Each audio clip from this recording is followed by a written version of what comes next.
నాకు గాని మా అన్నకు గాని తెలియకుండా మాకున్న ఇంటి స్థలాన్ని కబ్జా చేసి ఆక్రమించేందుకు నకిలీ డాక్యుమెంట్లు సృష్టించిన వారిపై చర్యలు తీసుకొని న్యాయం చేయాలని బాధితులు కోరారు. కడప నగరంలో ప్రెస్ క్లబ్లో వారు మాట్లాడుతూ వేంపల్లిలో బాధితులకు చెందిన తల్లిదండ్రులు చనిపోయేంత వరకు ఉన్న 25 సెంట్లు స్థలం దగ్గరకు ఎవరూ రాలేదన్నారు. ఆమె చనిపోయిన తరువాత నకిలీ డాక్యుమెంట్లు సృష్టించి నాది స్థలం అంటూ దౌర్జన్యం చేసి ఆక్రమించి భయపెడుతున్నారని, వారి నుంచి కాపాడి మా స్థలం మాకు దక్కేలా చూడాలని కోరారు.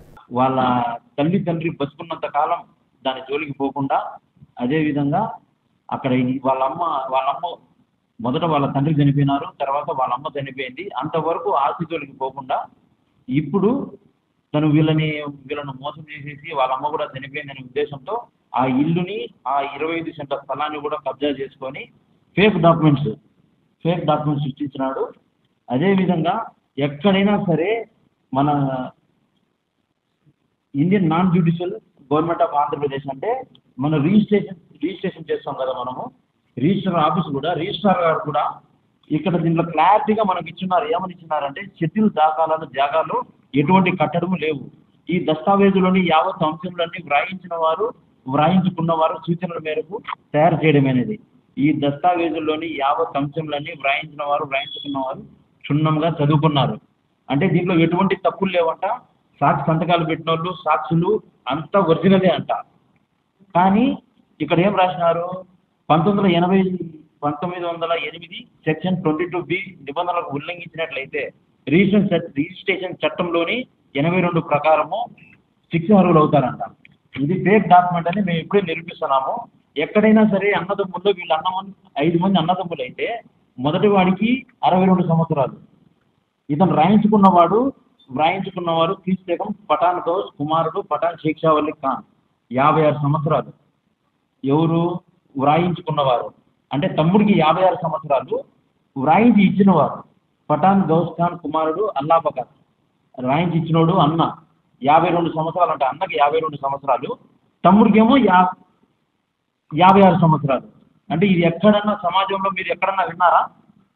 అన్నకి 52 సంవత్సరాలు, తమ్ముడికి 56 సంవత్సరాలు. ఈ మొత్తం ఫేక్ డాక్యుమెంట్స్. ఈ రీసెర్చ్ చేసుకునేటప్పుడు కుటుంబంలో వాళ్ళ పెద్దలు కావచ్చు, అన్నదమ్ములు కావచ్చు, వాళ్ళ సహచరులు కావచ్చు, ఇంట్లో వాళ్ళ కూతుర్లో కొడుకులో ఎవరో ఒకరికి ఆధార్ కార్డు తీసుకొని దాన్ని జాయిన్ చేసి వాళ్ళ థంబ్ ఇంప్రెషన్ తీసుకొని దాన్ని రిజిస్టర్ చేస్తారు. అంటే రిజిస్టర్ గారు కూడా వీళ్ళని మోసం చేసినట్లే కదా. ఇది ఎంతవరకు పోతుందంటే మీరంతా, ఇది పోయిన సంవత్సరము వైసీపీ గవర్నమెంట్లో ఇది జరిగింది. వీళ్ళు ఆఖరికి మాకు అన్యాయం జరుగుతుందని చెప్పి స్టేషన్ పెట్టిస్తే స్టేషన్లో కూడా సిఐ గారు వాళ్ళు రాజకీయ బలం, ధనబలం ఎక్కువగా ఉండడంతో ఈ రోజు దాకా వాళ్ళకి న్యాయం జరగలేదు. ఇప్పుడు కనీసం ఈ గవర్నమెంట్లోనన్నా చంద్రబాబు నాయుడు గారు కావచ్చు, లోకేష్ గారు కావచ్చు, పవన్ కళ్యాణ్ గారు కావచ్చు, ఇప్పుడు ఈ సమస్య ఎందుకు బయటకు వచ్చిందంటే ఆయన యూనివర్సిటీలో ఉన్న యోగివేమన యూనివర్సిటీలో ఉన్నటువంటి వైస్ ఛాన్సలర్ శేక్షావల్లి ఆయన తన తమ్ముడు కూతురికి న్యాయం చేస్తాను, ఆ స్థలాన్ని వదిలేస్తే మీకు 20 లక్షల రూపాయలు ఇస్తానని చెప్పి, అక్షరాలు ఇస్తానని చెప్పి సాక్షాత్తు వాళ్ళ కుటుంబంలో పెద్ద అయినటువంటి వాళ్ళన్న నేమతుల్లా ఖాన్తో కూడా అందరి ముందర చర్చించడం జరిగింది. ఆ భూమి వదిలేస్తే మీకు ఇస్తానని. ఇప్పుడు ఫేక్ డాక్యుమెంట్స్ అని తెలిసిపోయింది. ఇది తెలిసిపోయిన తర్వాత వీళ్ళు ఏం చేస్తున్నారంటే, నువ్వు ఖచ్చితంగా చెప్పిన దగ్గర సంతకం పెడితే నీకు 2 లక్షలు ఇస్తాను, లేకపోతే అది కూడా అయ్యానని చెప్పి రోజు బెదిరిస్తున్నారనమాట. ఇది జరిగింది.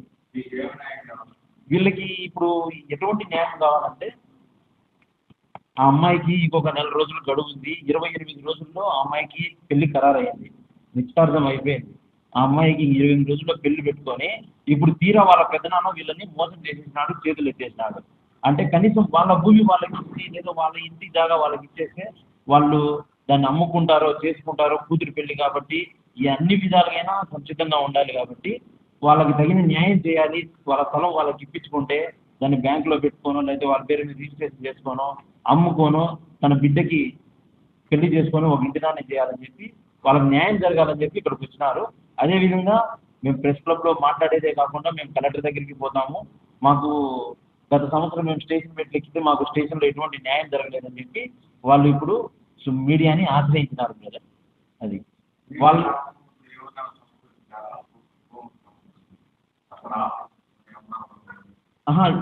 మేము ఇల్లు అమ్మకూడదు, ఈ స్థలం అమ్మకూడదు మాకు తెలియకుండా అని చెప్పి మేము సిఏ గారికి లెటర్ సబ్మిట్ చేయడానికి అప్పుడున్న సిఏ గారి పేరు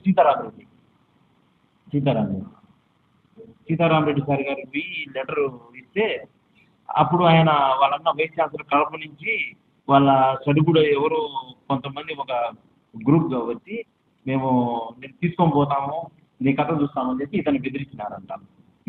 అది బ్రదర్ జరిగింది. ఇప్పుడు వీళ్ళకి న్యాయం జరగాలి. అది చాలా తక్కువ టైం ఉంది.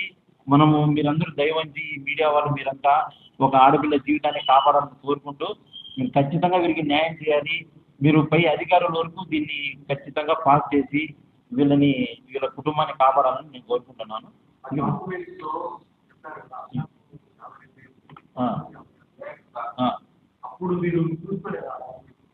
మా చేతికి రాలేదు. రిజిస్టర్ గారి దగ్గర పోయి ఇది మీరు మాకు తెలియకుండా ఎందుకు చేశారని అడిగితే కూడా అప్పుడు పేపర్స్ ఇవ్వలేదు. తర్వాత వేరే వాళ్ళ ఫ్రెండ్ ద్వారా కొంచెం అమౌంట్ వెచ్చించి ఈ డాక్యుమెంట్ సంపాదించడానికి కొంచెం డబ్బు కూడా ఖర్చు చేసినారు. దీంట్లో అప్పుడు తెలిసింది ఇది ఫేక్ అని. అన్నకి 52, తమ్ముడికి 56 సంవత్సరాలు అని చెప్పి దీంట్లో ఉంది. ఇదో ఇక్కడే అక్కడే vapour register office fake documents. అధికారులు కూడా ఇన్వాల్వ్ ఉన్నారు. గత వైసీపీ ప్రభుత్వంలో ఇది జరిగింది. ఎలాగైనా సరే ఇప్పుడు కలెక్టర్ గారు గ్రీవెన్సీలకు వెళ్తామంటున్నారు. అదేవిధంగా ఎస్పీ సార్ కూడా గ్రీవెన్సీల్లోకి వెళ్ళి వాళ్ళ యొక్క బాధని చెప్పుకొని వాళ్ళకి తగిన న్యాయం జరిపించాలని చెప్పి వాళ్ళు కోరుకుంటున్నారు. వాళ్ళు ఏ విధంగా కనీసం రోజువారీ కూలీ జరగడం కూడా వాళ్ళకి చాలా కష్టం. మేము ఇంకంటే హెడ్ క్వార్టర్స్ సెక్రటరేట్కి దగ్గరకు పోయి కూర్చోవాలనుకుంటున్నాము. ఇక్కడ కూడా న్యాయం జరగకపోతే ఫైనల్గా ఆయన యూనివర్సిటీ నిధులు నిర్వహిస్తున్నటువంటి యూనివర్సిటీ ముందరే మేము కూర్చొని ధర్నా న్యాయం జరిగేంత వరకు నిరాహార దీక్ష చేయడానికి సిద్ధమే. మాది వెంపల్ అన్న. నాకు తెలియకుండా మా అన్నకు తెలియకుండా భూమి రాపించుకున్నారు. షావులి ఖాన్ అనేవాడు. నేను వచ్చి పాపకు పెళ్లి పెట్టుకున్నాను 21వ తారీఖు. నాకు దయచేసి న్యాయం చేయాలని